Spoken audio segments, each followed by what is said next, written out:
নমস্কার বন্ধুরা, গোপালের হেসেলে আপনাদের সবাইকে স্বাগত। আজকে আমি বাঁধাকপি দিয়ে চটজলদি এবং দুর্দান্ত স্বাদের একটা নিরামিষ রেসিপি আপনাদের সাথে শেয়ার করছি, যেটা ভাত, রুটি, পরোটা এমনকি মুড়ির সাথে খেতেও ভীষণ ভালো লাগবে। তাই চলুন সময় নষ্ট না করে রান্নাটা করে ফেলি। ভিন্ন স্বাদের নিরামিষ বাঁধাকপির তরকারিটা তৈরি করার জন্য কড়াইয়ে সর্ষের তেল গরম করে নিয়েছি।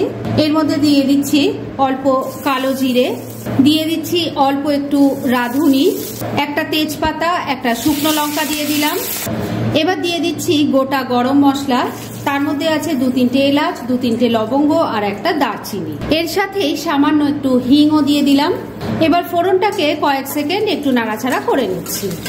ফোড়নটা একটু ফ্রাই করে নিয়েছি। এবার এর মধ্যে দিয়ে দেব সরু সরু লম্বা লম্বা করে কাটা গাজর আর আলু। এখানে 2টো গাজর আছে আর একটাই আলু নিয়েছি, দিয়ে দিচ্ছি। তেলের সাথে ভালো করে মিশিয়ে নিয়ে একটু হালকা ফ্রাই করে নিচ্ছি। মিনিট 2 হালকা করে ভাজা ভাজা করে নিয়েছি। এবার যাতে এই সবজিগুলো একটু সফট হয়ে যায়, সেজন্য ফ্লেমটাকে লো আর মিডিয়ামের মাঝামাঝি রেখে ঢাকা দিয়ে 3-4 মিনিট রান্না করে নিচ্ছি। মিনিট 3 রান্নাটা করে নিয়েছি। এবার ঢাকা তুলছি।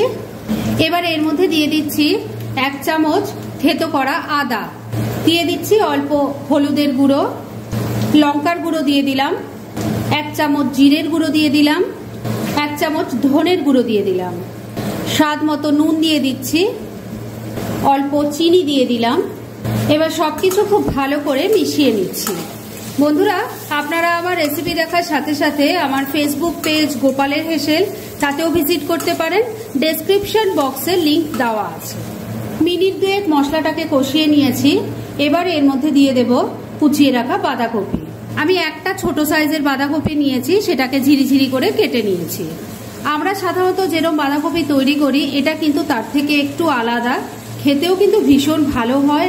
রুটি দিয়ে খান, পরোটা বা ভাতের সাথে খেতে কিন্তু খুব ভালো লাগে।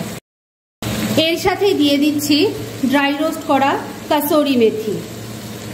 এটা মশলা কষানোর সময় দিলেও হতো, তবে আমি তখন ভুলে গিয়েছিলাম দিতে, তবে এখন দিলেও কোনো অসুবিধা হবে না। এবার সবকিছুর সাথে খুব ভালো করে বাঁধাকপিটাকেও মিশিয়ে নিচ্ছি। বাঁধাকপিটাকে সবকিছুর সাথে একটু মিশিয়ে নিয়েছি। এবার ফ্লেমটাকে ওই লো আর মিডিয়ামের মাঝামাঝি রেখে আমি 3-4 মিনিট ঢাকা দিয়ে আবারও রান্নাটা করে নিচ্ছি। মিনিট 3 রান্নাটা করে নিয়েছি। এবার ঢাকা তুলছি। আমি কিন্তু মাঝে 2বার ঢাকা তুলে একটু নাড়াচাড়া করে দিয়েছিলাম। এবার এর মধ্যে দিয়ে দেব একটু মটরশুঁটি, দিয়ে দিচ্ছি 3টে চেরা কাঁচা লঙ্কা, একটা বড় সাইজের টমেটোকে টুকরো করে দিয়ে দিলাম। সবকিছু খুব ভালো করে মিশিয়ে নিচ্ছি।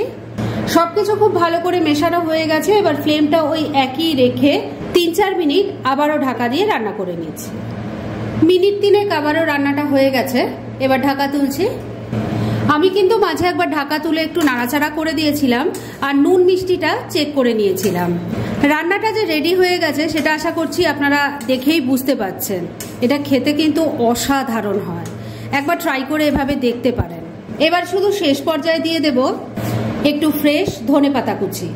ধনেপাতা যদি আপনারা পছন্দ না করেন, তাহলে এখানে গরম মশলার গুঁড়ো দিতে পারেন, তবে আমি যেহেতু গোটা গরম মশলা দিয়েছি, তাই আর গরম মশলার গুঁড়ো দিতে ইচ্ছে করলো না।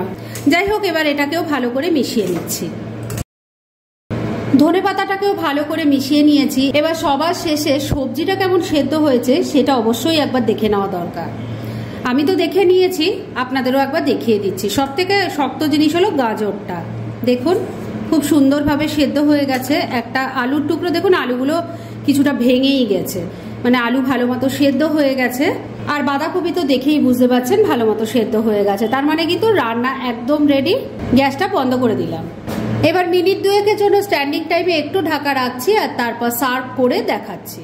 ফ্রেন্ডস, আমার আজকের এই ভিন্ন স্বাদের নিরামিষ বাঁধাকপির রেসিপি একদম রেডি হয়ে গেছে এবং আমি সার্ভ করে দিয়েছি।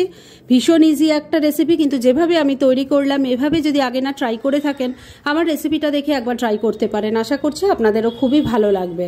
আর এটা ভাত, রুটি, পরোটার সাথে সাথে মুড়ি দিয়ে খেতেও কিন্তু খুব ভালো লাগে। তাই দেরি না করে পারলে এটা আজই ট্রাই করুন, আর তারপর কেমন লাগলো সেটা প্লিজ আমাকে কমেন্ট করে জানাবেন। এরকম ধরনের অনেক ভালো ভালো নিরামিষ রান্নার রেসিপি আপনারা গোপালের হেসেল সার্চ করলেই পেয়ে যাবেন। যার মধ্যে থেকে কিছু কিছু আমি সাজেস্টেড বক্সেও দিয়ে দেবো, সেখান থেকেও আপনারা দেখে নিতে পারেন। তাই গোপালের হেসেল অবশ্যই ভিজিট করুন। আর আপনারা কেমন ধরনের রেসিপি চাইছেন সেটাও কিন্তু আমাকে জানাতে পারেন, আমি চেষ্টা করব সেসব রেসিপিগুলো আপনাদের সাথে শেয়ার করার। আর আমার আজকের এই রেসিপি যদি আপনাদের ভালো লাগে আর ইউজফুল বলে মনে হয়, তাহলে যারা এখন আমার চ্যানেলটাকে সাবস্ক্রাইব করেননি তারা প্লিজ প্লিজ সাবস্ক্রাইব করুন। তাহলে আজকের মতো এখানেই শেষ করছি। পরদিন আবার এরকমই কোনো ভালো রেসিপি নিয়ে চলে আসবো। আপনারা সবাই খুব ভালো থাকুন, সুস্থ থাকুন।